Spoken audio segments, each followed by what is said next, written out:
Hi everybody, welcome to our volume 3 of life coaching questions. And those of you that are interested in life coaching, I'm going to try to answer some of these questions in a life coaching manner so that you can see how this all works, and just so you kind of know what my philosophy is.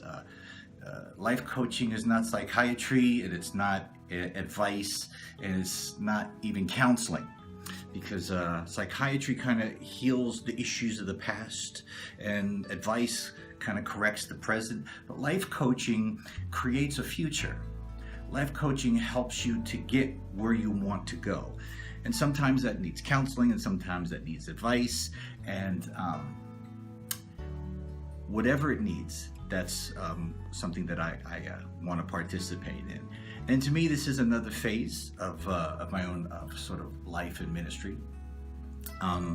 After I was diagnosed with cancer, and I went through all that stuff, going on a 5-year battle now, which is it's getting better and better. So it's not an issue.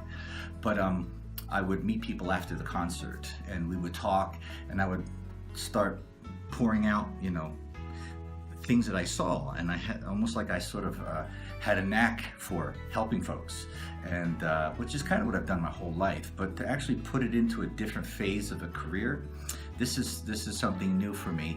And this past week, I've been doing several life coaching segments and sessions with different folks, and it's been incredible. Matter of fact, I feel like I learn things as I go, and I get answers as I go. Even though I've gone through the course, and I'm a certified life coach, it's very, very productive. Now we have 3 different versions of our life coaching sessions. One is a 30-minute, the other one is an hour, and the other one is a 3 30-minute segments, and that's what we call gold. So it's bronze, silver, and gold. So a half hour, an hour, and then 3 30-minute segments. But what's been happening is, because these sessions are going so good and we're making so much progress, the 30 sessions, you can put them all together and make it into 90 minutes. And that's in every case, that's kind of what happened. We just went and kept on going for 90 minutes, and it's just been incredible, and the feedback we get is incredible. You can see where I've posted some of the feedback that people have given us. But just so you know, all those things are kept in confidence. If we see something that I think would encourage somebody, we'll ask them if we can post it, and so we have their permission. So all their stuff is kept in confidence, and sometimes they want to use their name, sometimes they'd rather not use their name, use another name. It doesn't matter. It's just to give you an idea of kind of what we're doing. And I like to look at it this way: is counseling just kind of tells you what to do and says, just go do it. And I feel that you are the best expert on your own life, because you know what you want, you know what you like, you know what you're gonna do, you kind of know what you're not gonna do. And what I try to do is find out what that goal is, and it could have a whole different type, all different types of objectives. Personal, could be career, it could be ministerial, it could be health related. It doesn't matter. It's what's the most important thing for you. So let me take on a couple questions, and you'll kind of see what we're doing. And if you're interested in being a part of the life coaching family, and I'll get on the phone with you, and we'll talk, and we'll have a great time. And I've just been enjoying this, so it's just been an eye-opener for me, and I really feel like this is something that God has opened up for me. So, question, okay? This one has to do with a topic. I'm not saying I know a whole lot about this, but it says it has to do with gay friends at dinner. Okay, here we go. The question is, I need to find common ground with my son and his gay friends. It upsets me when they are affectionate with each other in front of me, but I don't want to appear homophobic. I don't know how to handle this. My goal is to restore my relationship with him, but I don't know if I can be 100%, if it can be 100% of what it was. This is not, I'm trying to find out what the goal is in here. I'm assuming, since, you know, sometimes in these questions, they don't give you all the particulars about a situation, so I have to kind of sort of assume and make some stuff up. I'm assuming that the goal is to restore relationship with your son, and your son is gay, and he has these friends. So I get it, I understand it. I guess what I would want to do is, in order to kind of know the dynamics of the situation, I'd have to talk to you. I'd have to find out what your relationship was like with your son up until that time you found out that he was gay, or he announced it, or whatever, however it came about. Because without understanding kind of what you're going through and what the nature of your relationship is, and maybe the relationship pertaining to his siblings or anybody else in the family, that determines a lot of how to approach something like this. Being in the entertainment field, you just meet all sorts of people, and so this is not uncommon for me, because since I was 16, 17 years old, I've been working in clubs, you know, and up until the time I was 20, then I got saved, and then I was working in churches, I guess. Everybody comes into clubs. I mean, you know, gay, straight, gangsters, angry people, people that just want to get drunk, people that are escaping, people that are cheating. I mean, every facet of life, whatever it is. So you get, as being in the entertainment field and the artistic field, I'm around so many different people that a lot of stuff doesn't really faze me, you know. I don't really take it to mean more than it is. But for you, this is important, and you want to restore that relationship with your son. Now listen, here's what you have to do. You have to first off, this is what I'd want to know. What are you willing to do to solve this problem? You have to ask yourself that. Am I willing to do whatever it takes to solve this problem? And that doesn't mean you have to do everything somebody asks. That may mean you have to be honest with yourself. And just because your opinion about something is different than somebody else's doesn't mean what you feel is wrong. I mean, forget the gay thing for a second. Let's just talk about, you're sitting there at a table and there's a boyfriend and a girlfriend, and they're making out in front of you. It's going to be uncomfortable. You want to do one of two things. You're either going to get up and leave, or you're going to join them. I mean, there's no middle ground. So it's uncomfortable when people are affectionate with each other. Now, for me, I'm, not being gay, I don't understand, the dynamic and the attraction. So for me to see, guys with guys, I'm like, but that is their business in a sense. You know what I mean? I mean, you can't impose what you feel on someone else, but you can have respect for each other. And if something that they're doing is making you feel uncomfortable, you have the right to, without being labeled and without being categorized, to say, this makes me uncomfortable. And just be honest. If it makes you feel uncomfortable, it makes you feel uncomfortable. Listen, there are certain TV shows that you can't watch in mixed company because, I've had, I can't tell you how many people, I love to watch these shows about how to find a bad guy and the forensics, and they're hunting people down. And somebody says, man, I just don't want to watch another show about murder and killing. And see, I don't look at it that way. I'm looking about how they're going to find this guy. So they're uncomfortable with that TV show. So I have to be they have to be honest with me, and I have to be honest with them. It doesn't mean that you're bad for being honest. It just means you're honest. So if this offends you or it makes you feel uncomfortable, you need to tell him. If you love him, you'll tell him. If he cares for you and if he loves you, he won't want to make you feel uncomfortable. If he just doesn't care what you feel and just does whatever, no matter how you feel, whether it makes you feel uncomfortable or not, then he's not trying to build a relationship with you. So you have to stand by what is true to you, and just, you got to be yourself. He's wanting to be himself. You got to be yourself. I wrote a couple things down to here is you can't assume just because you feel something that somebody else is feeling. Just if you don't like it, or you don't buy into it, or you don't get on with it, or whatever it is, it doesn't mean you're a bad person. It just means you don't like it. I can't stand to see somebody eat sauerkraut. I'm like, oh, it just does something to me. Am I a sauerkrautophobic?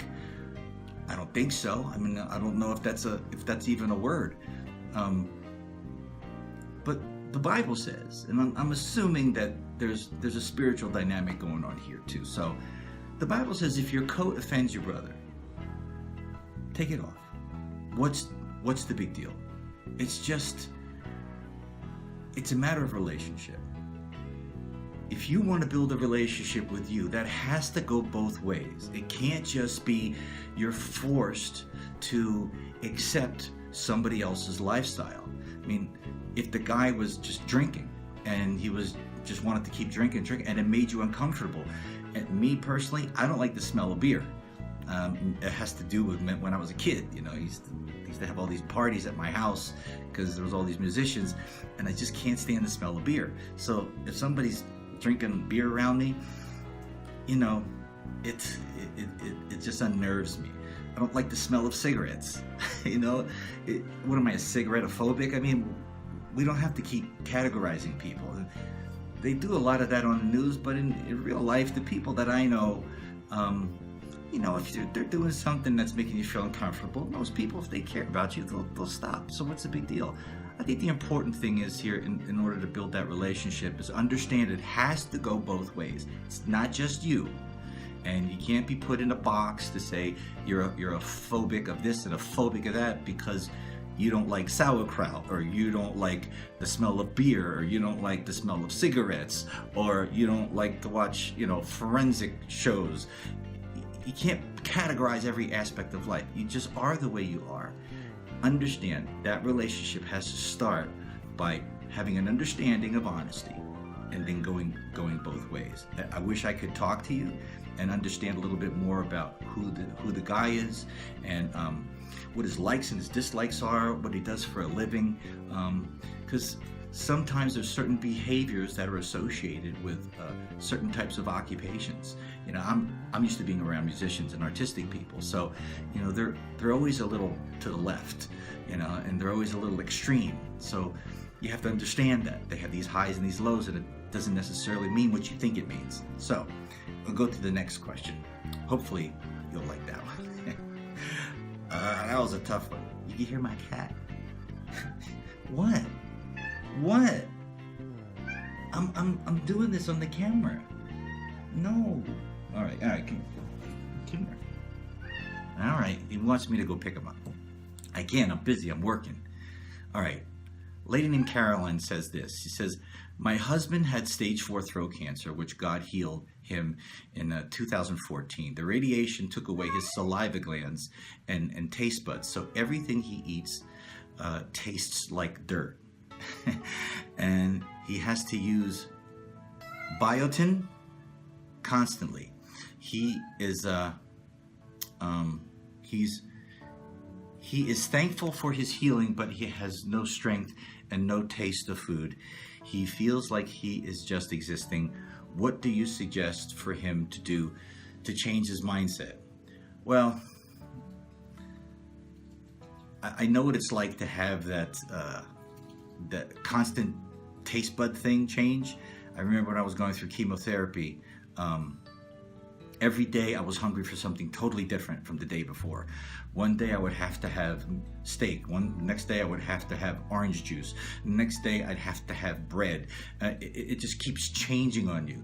Now, this stuff, it is unnerving and it does frustrate you, but I'm trying to figure out what your goal would be in this, because it's hard to have a goal, and maybe this is something to learn.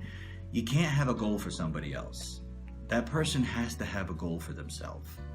They have to have the desire to move on from something, and they might just be in that time where they just hate everything, and that is very real. And you do go through that time. You're just frustrated, and then you have to adjust. So I don't know. I'd have to talk to him. I'd have to find out what's important to him.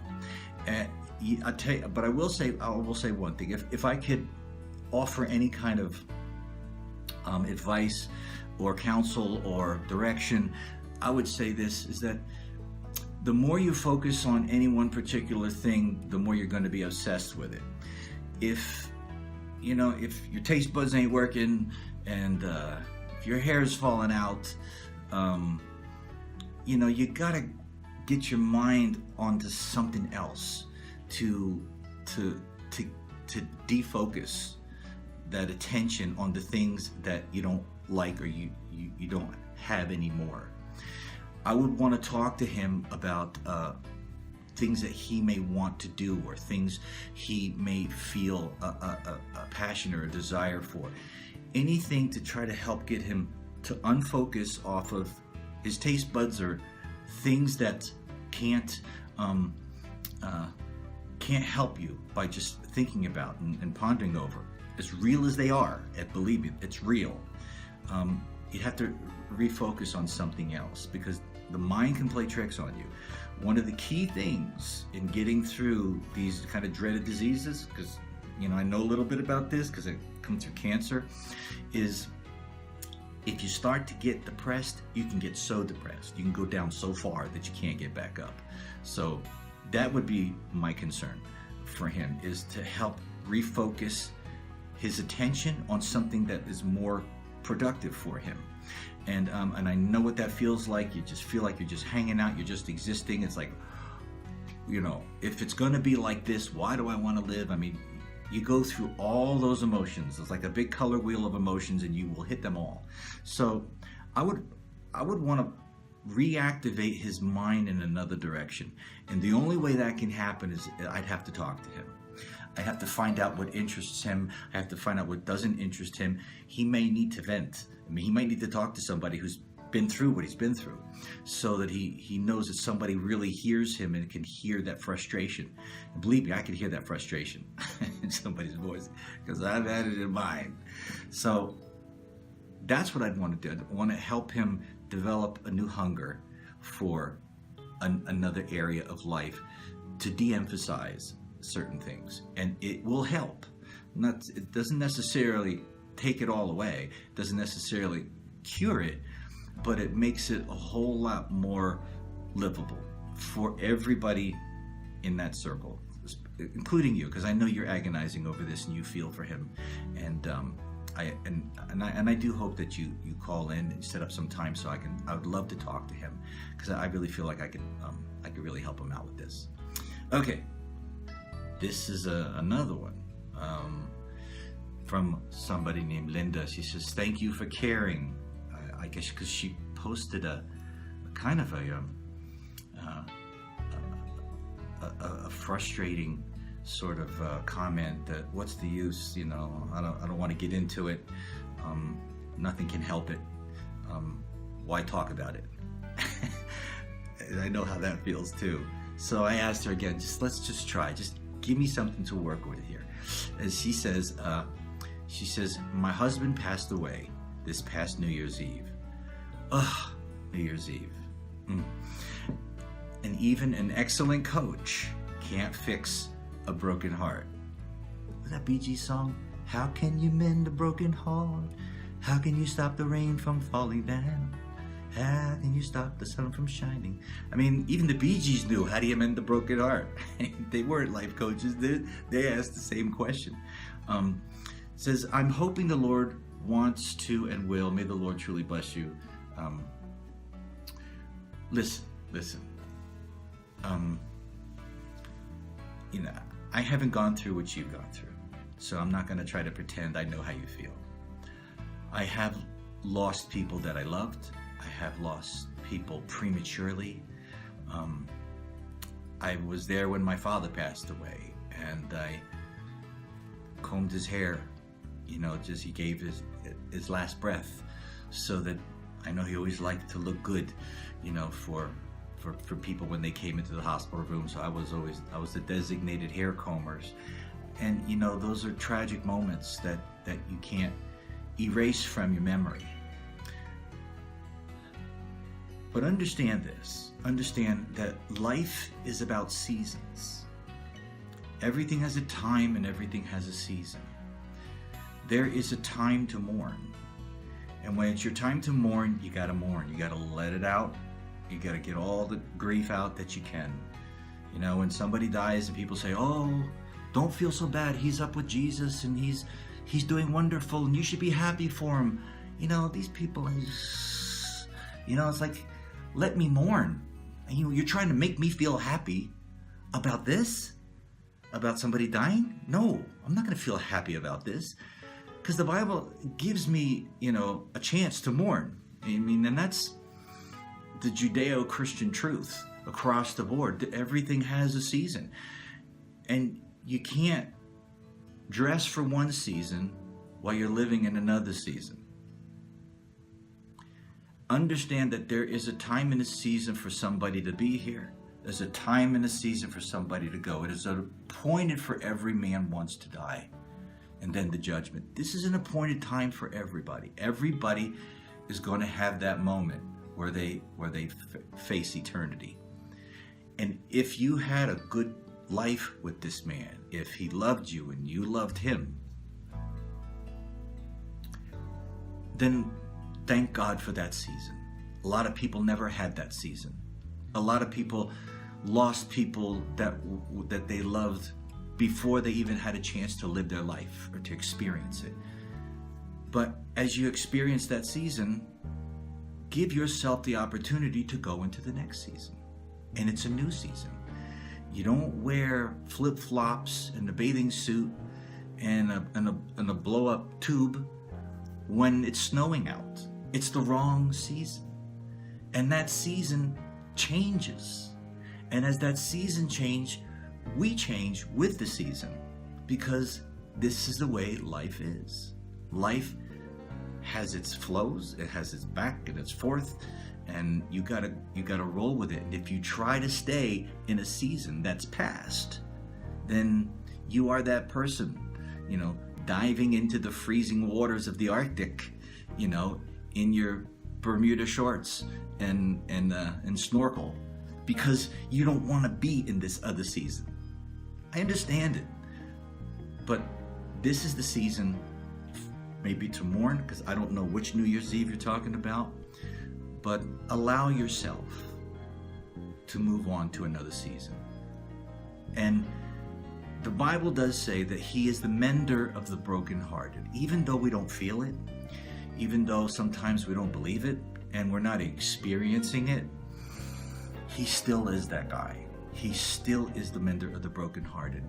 And time does help, but you have to allow it to. You have to accept the seasons of God as he presents them. And there are some things you don't have answers for, and you're not going to have answers for them. So don't try to beat yourself up because you want to know why, and why is it this, and why was it New Year's Eve, and why was it not this day, and why was it not that. You're gonna go crazy, because you'll never come up with the right answers, and you'll never be satisfied. My advice to you would be to help, if I could, maybe I shouldn't say the word advice, is I would love to talk to you and talk about how to get through this season and how to enter into a new season. But I'd have to know more about what's in your heart, what has left your life when this man left. Maybe it was a change of occupation. Maybe it was a change of lifestyle. Maybe you had to move to a new location. See, I don't know all these things. So in talking to you, I can probably help figure out what that new season is. We can figure that out together. We'll have, and I know it sounds crazy, but we'll actually have an enjoyable time doing it, because there'll be healing in that. So those are the 3 questions this week. I hope you enjoyed it. And don't forget, if you want to become one of the people I talk to, and I guess I would call you a client, right? I guess. yeah, you should be a client. There's the life coaching website, carmanlifecoaching.com. You can go there and kind of read about what we're doing and schedule some time. And I would love to talk to you next Tuesday, 5 o'clock.